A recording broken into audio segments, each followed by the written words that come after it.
Chapter 18. Anne to the rescue. All things great are wound up with all things little. At first glance it might not seem that. The decision of a certain Canadian premier to include Prince Edward Island in a political tour could have much or anything to do with the fortunes of little Anne Shirley at Green Gables. But it had. It was in January the premier came to address his loyal supporters and such of his non-supporters as chose to be present at the monster mass meeting held in Charlottetown. Most of the Avonlea people were on the premier's side of politics hence. On the night of the meeting, nearly all the men and a goodly proportion of the women had gone to town, 30 miles away. Mrs. Rachel Lynde had gone too. Mrs. Rachel Lynde was a red-hot politician, and couldn't have believed that the political rally could be carried through without her. Although she was on the opposite side of politics. So she went to town and took her husband Thomas would be useful in looking after the horse and Marilla Cuthbert with her. Marilla had a sneaking interest in politics herself, and as she thought it might be her only chance to see a real live premier, she promptly took it, leaving Anne and Matthew to keep house until her return the following day. Hence, while Marilla and Mrs. Rachel were enjoying themselves hugely at the mass meeting, Anne and Matthew had the cheerful kitchen at Green Gables all to themselves. A bright fire was glowing in the old-fashioned Waterloo stove and blue-white frost crystals were shining on the window panes.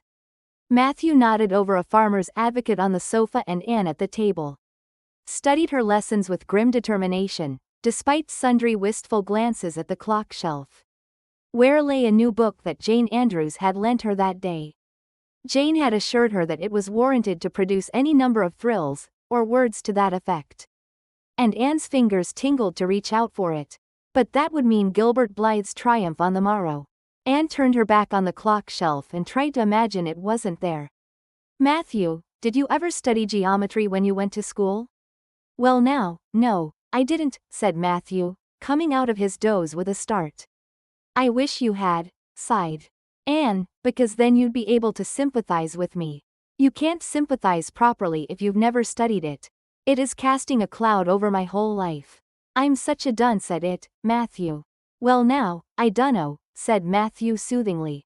I guess you're all right at anything. Mr. Phillips told me last week in Blair's store at Carmody that you was the smartest scholar in school and was making rapid progress. Rapid progress was his very words. There's them as runs down Teddy Phillips and says he ain't much of a teacher, but I guess he's all right. Matthew would have thought anyone who praised Anne was all right. I'm sure I'd get on better with geometry. If only he wouldn't change the letters, complained Anne. I learn the proposition off by heart, and then he draws it on the blackboard and puts different letters from what are in the book and I get all mixed up. I don't think a teacher should take such a mean advantage, do you? We're studying agriculture now and I've found out at last what makes the roads red. It's a great comfort. I wonder how Marilla and Mrs. Lynde are enjoying themselves. Mrs. Lynde says Canada is going to the dogs the way things are being run at Ottawa, and that it's an awful warning to the electors. She says if women were allowed to vote we would soon see a blessed change. What way do you vote, Matthew? Conservative, said Matthew promptly. To vote Conservative was part of Matthew's religion. Then I'm Conservative too, said Anne decidedly. I'm glad, because some of the boys in school are grits. I guess Mr. Phillips is a grit too. Because Prissy Andrews' father is one, and Ruby Gillis says that when a man is courting, he always has to agree with the girl's mother in religion and her father in politics. Is that true, Matthew? Well now, I dunno, said Matthew. Did you ever go courting, Matthew? Well now, no, I dunno's I ever did, said Matthew, who had certainly never thought of such a thing in his whole existence. Anne reflected with her chin in her hands. It must be rather interesting, don't you think, Matthew? Ruby Gillis says when she grows up, she's going to have ever so many bows on the string and have them all crazy about her. But I think that would be too exciting. I'd rather have just one in his right mind. But Ruby Gillis knows a great deal about such matters because she has so many big sisters. And Mrs. Lynde says the Gillis girls have gone off like hot cakes. Mr. Phillips goes up to see Prissy Andrews nearly every evening. He says it is to help her with her lessons. But Miranda Sloane is studying for Queen's, too. And I should think she needed help a lot more than Prissy because she's ever so much stupider. But he never goes to help her in the evenings at all. There are a great many things in this world that I can't understand very well, Matthew. Well now, I dunno as I comprehend them all myself, acknowledged Matthew. Well, I suppose I must finish up my lessons. I won't allow myself to open that new book Jane lent me until I'm through. But it's a terrible temptation, Matthew. Even when I turn my back on it I can see it there just as plain. Jane said she cried herself sick over it. I love a book that makes me cry. But I think I'll carry that book into the sitting room. And lock it in the jam closet and give you the key. And you must not give it to me, Matthew, until my lessons are done. Not even if I implore you on my bended knees. It's all very well to say resist temptation. But it's ever so much easier to resist it if you can't get the key. And then shall I run down the cellar and get some russets, Matthew? Wouldn't you like some russets? Well now, I dunno but what I would, said Matthew. Who never ate russets but knew Anne's weakness for them. Just as Anne emerged triumphantly from the cellar with her plateful of russets, came the sound of flying footsteps on the icy boardwalk outside. And the next moment the kitchen door was flung open and in rushed Diana Barry. White-faced and breathless, with a shawl wrapped hastily around her head.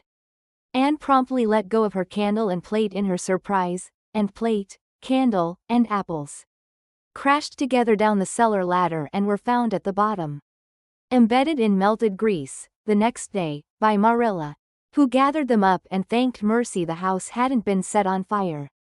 Whatever is the matter, Diana? Cried Anne. Has your mother relented at last?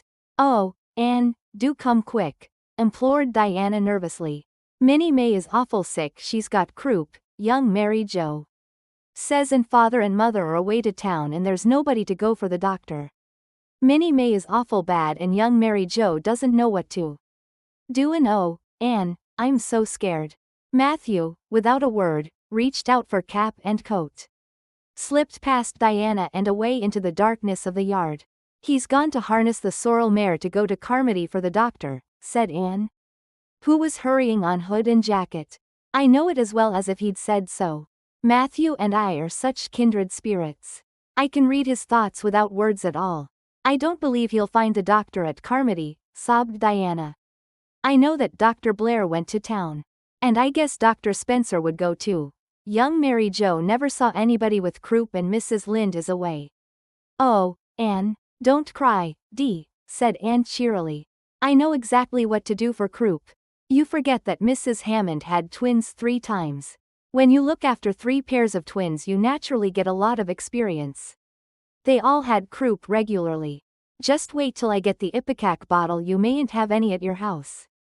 Come on now. The 2 little girls hastened out hand in hand, and hurried through Lover's Lane and across the crusted field beyond, for the snow was too deep to go by the shorter wood way.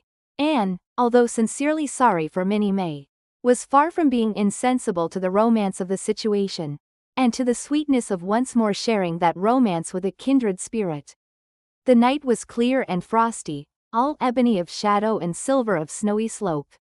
Big stars were shining over the silent fields here and there. The dark pointed firs stood up with snow powdering their branches and the wind whistling through them. Anne thought it was truly delightful to go skimming through all this mystery and loveliness with your bosom friend, who had been so long estranged. Minnie May, aged 3, was really very sick. She lay on the kitchen sofa, feverish and restless, while her hoarse breathing could be heard all over the house. Young Mary Jo, a buxom, broad-faced French girl from the creek, whom Mrs. Barry had engaged to stay with the children during her absence, was helpless and bewildered, quite incapable of thinking what to do, or doing it if she thought of it. Anne went to work with skill and promptness. Minnie May has croup all right, she's pretty bad, but I've seen them worse. First we must have lots of hot water. I declare, Diana, there isn't more than a cupful in the kettle. There, I've filled it up, and, Mary Jo, you may put some wood in the stove. I don't want to hurt your feelings, but it seems to me you might have thought of this before if you'd any imagination. Now, I'll undress Minnie May and put her to bed. And you try to find some soft flannel cloths, Diana. I'm going to give her a dose of ipecac first of all. Minnie May did not take kindly to the ipecac, but Anne had not brought up 3 pairs of twins for nothing. Down that ipecac went, not only once, but many times during the long, anxious night. When the 2 little girls worked patiently over the suffering Minnie May, and young Mary Jo, honestly anxious to do all she could, kept on a roaring fire and heated more water than would have been needed for a hospital of croupy babies. It was 3 o'clock when Matthew came with the doctor, for he had been obliged to go all the way to Spencervale for one. But the pressing need for assistance was past. Minnie May was much better and was sleeping soundly. I was awfully near giving up in despair, explained Anne. She got worse and worse until she was sicker than ever the Hammond twins were, even the last pair. I actually thought she was going to choke to death. I gave her every drop of ipecac in that bottle, and when the last dose went down I said to myself not to Diana or young Mary Jo, because I didn't want to worry them any more than they were worried, but I had to say it to myself just to relieve my feelings. This is the last lingering hope and I fear 'tis a vain one. But in about 3 minutes she coughed up the phlegm and began to get better right away. You must just imagine my relief, doctor, because I can't express it in words. You know there are some things that cannot be expressed in words. Yes, I know, nodded the doctor. He looked at Anne as if he were thinking some things about her that couldn't be expressed in words. Later on, however, he expressed them to Mr. and Mrs. Barry. That little red-headed girl they have over at Cuthbert's is as smart as they make 'em. I tell you she saved that baby's life, for it would have been too late by the time I got here. She seems to have a skill and presence of mind perfectly wonderful in a child of her age. I never saw anything like the eyes of her when she was explaining the case out to me. Anne had gone home in the wonderful, white frosted winter morning, heavy-eyed from loss of sleep, but still talking unweariedly to Matthew as they crossed the long white field and walked under the glittering fairy arch of the Lovers' Lane maples. Oh, Matthew, isn't it a wonderful morning? The world looks like something God had just imagined for his own pleasure, doesn't it? Those trees look as if I could blow them away with a breath poof. I'm so glad I live in a world where there are white frosts, aren't you? And I'm so glad Mrs. Hammond had 3 pairs of twins after all. If she hadn't I mightn't have known what to do for Minnie May. I'm real sorry I was ever cross with Mrs. Hammond for having twins. But, oh, Matthew, I'm so sleepy. I can't go to school. I just know I couldn't keep my eyes open and I'd be so stupid. But I hate to stay home for Gil. Some of the others will get head of the class, and it's so hard to get up. Again, although of course the harder it is the more satisfaction you have when you do get up, haven't you? Well now, I guess you'll manage all right, said Matthew, looking at Anne's white little face and the dark shadows under her eyes. You just go right to bed and have a good sleep. I'll do all the chores. Anne accordingly went to bed and slept so long and soundly that it was well on in the white and rosy winter afternoon when she awoke and descended to the kitchen, where Marilla, who had arrived home in the meantime, was sitting knitting. Oh, did you see the premier? Exclaimed Anne at once. What did he look like, Marilla? Well, he never got to be premier on account of his looks, said Marilla. Such a nose as that man had. But he can speak. I was proud of being a conservative. Rachel Lynde, of course, being a liberal, had no use for him. Your dinner is in the oven, Anne, and you can get yourself some blue plum preserve out of the pantry. I guess you're hungry. Matthew has been telling me about last night. I must say it was fortunate you knew what to do. I wouldn't have had any idea myself, for I never saw a case of croup. There now, never mind talking till you've had your dinner. I can tell by the look of you that you're just full up with speeches, but they'll keep. Marilla had something to tell Anne, but she did not tell it just then. For she knew if she did Anne's consequent excitement would lift her clear out of the region of such material matters as appetite or dinner. Not until Anne had finished her saucer of blue plums did Marilla say, Mrs. Barry was here this afternoon, Anne. She wanted to see you, but I wouldn't wake you up. She says you saved Minnie May's life, and she is very sorry she acted as she did in that affair of the currant wine. She says she knows now you didn't mean to set Diana drunk, and she hopes you'll forgive her and be good friends with Diana again. You're to go over this evening if you like, for Diana can't stir outside the door on account of a bad cold she caught last night. Now, Anne Shirley, For pity's sake don't fly clean up into the air. The warning seemed not unnecessary, so uplifted and aerial was Anne's expression and attitude as she sprang to her feet. Her face irradiated with the flame of her spirit. "Oh, Marilla, can I go right now without washing my dishes? I'll wash them when I come back, but I cannot tie myself down to anything so unromantic as dishwashing at this thrilling moment." Yes, run along," said Marilla indulgently. "Anne, surely are you crazy? Come back this instant and put something on you. I might as well call to the wind. She's gone without a cap or wrap. Look at her tearing through the orchard with her hair streaming. It'll be a mercy if she doesn't catch her death of cold." Anne came dancing home in the purple winter twilight across the snowy places. Afar in the southwest was the great shimmering, pearl-like sparkle of an evening star in a sky that was pale. Golden and ethereal rose over gleaming white spaces and dark glens of spruce. The tinkles of sleigh bells among the snowy hills came like elfin chimes through the frosty air. But their music was not sweeter than the song in Anne's heart and on her lips. "You see before you a perfectly happy person, Marilla," she announced. "I'm perfectly happy, yes, in spite of my red hair. Just at present I have a soul above red hair." Mrs. Barry kissed me and cried and said she was so sorry and she could never repay me. I felt fearfully embarrassed, Marilla, but I just said as politely as I could, "I have no hard feelings for you, Mrs. Barry. I assure you once for all that I did not mean to intoxicate Diana, and henceforth I shall cover the past with the mantle of oblivion." That was a pretty dignified way of speaking, wasn't it, Marilla? I felt that I was heaping coals of fire on Mrs. Barry's head. And Diana and I had a lovely afternoon. Diana showed me a new fancy crochet stitch her aunt over at Carmody taught her. Not a soul in Avonlea knows it but us, and we pledged a solemn vow never to reveal it to anyone else. Diana gave me a beautiful card with a wreath of roses on it and a verse of poetry. "If you love me as I love you, nothing but death can part us two." And that is true, Marilla. We're going to ask Mr. Phillips to let us sit together in school again, and Gertie Pye can go with Minnie Andrews. We had an elegant tea. Mrs. Barry had the very best china set out, Marilla, just as if I was real company. I can't tell you what a thrill it gave me. Nobody ever used their very best china on my account before.